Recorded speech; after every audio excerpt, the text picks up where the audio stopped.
Sinampahan ang kaso ni Philippine Charity Sweepstakes Office o PCSO General Manager Mel Robles, ang vlogger na si Claire Contreras alias Maharlika sa Central District Court of California sa Amerika.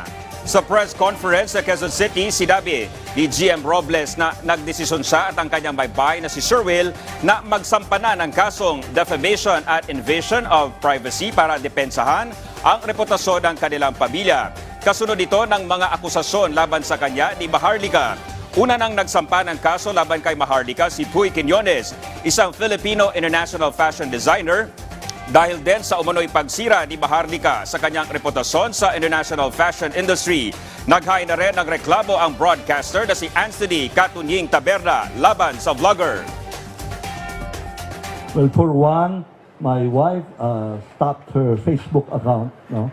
So, mismong buhay niya ay nag-iba na rin. Our security protocol will have to change, no? So, yun yung mga bagay na dahil lang sa unfounded, no?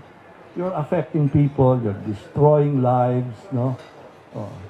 Because of an irresponsible statement. Hindi ganyan ang Pilipino, and that's not how to play fair, no? You have to look at people as a person, no? Hindi ho kami political machine, no? Kung ano lang maisip mo. Kung may dangal, ang tingin mo sa tao, may respeto ka, iisipin mo na ito'y may mga buhay.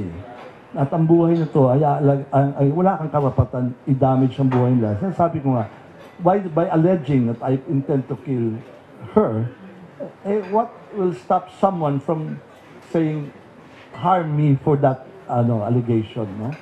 O kung sino man na mag-isip na maging magbayani, no? Because she's telling me that I intend to kill her, diba? So yun yung sasabi ko, you have to respect the person, lalo na kung ang ebidensya mo lang because I was there, no? Hindi naman pwede yun. Wala nang ibang sinabi. All allegations.